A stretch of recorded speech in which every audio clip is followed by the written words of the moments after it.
उपमुख्यमंत्री अजित पवार यांचं आज सकाळी बारामतीजवळ विमान अपघातात दुःखद निधन झालं।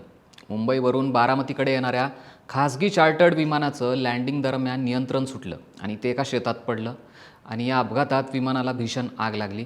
या अपघातामुळे अजित पवारांसह विमानातील इतर 5 जणांचा जागीच मृत्यू झाला, अशी माहिती नागरी उड्डाण महासंचालनालयाने दिली आहे। अपघात इतका भीषण होता की विमान हे पूर्णपणे जळून खाक झालं आणि मृतदेहांचं ओळखणं अत्यंत कठीण झालं होतं। अशा परिस्थितीत अजित पवार यांच्या मनगटावर असलेल्या घड्याळामुळे त्यांची ओळख पटली आहे, अशी माहिती सूत्रांनी दिली आहे। राष्ट्रवादी काँग्रेस पक्षाचं घड्याळ हे चिन्ह आहे। आतापर्यंत बहुतांश सर्वच निवडणुका या अजित पवार यांनी घड्याळ चिन्हावरतीच लढल्या आहेत। यंदाच्या महापालिका निवडणुकांमध्ये देखील अजित पवार हे सातत्याने घड्याळाचा अलार्म वाजवा, घड्याळाला मतदान करा असं सांगताना आपल्याला पाहायला मिळाले होते।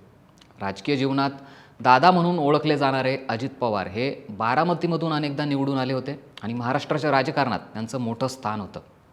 त्यांचा हा अपघातही बारामतीतच झाला आहे। बारामती विमानतळाजवळ सकाळी सुमारे 8:45 हा अपघात घडला, जेव्हा ते जिल्हा परिषद निवडणुकीच्या प्रचारासाठी जात होते। महाराष्ट्र सरकारने 3 दिवसांचा राजकीय शोक जाहीर केला असून मुख्यमंत्री देवेंद्र फडणवीस, उपमुख्यमंत्री एकनाथ शिंदे यांच्यासह अनेक नेते हे बारामतीला जाणार आहेत।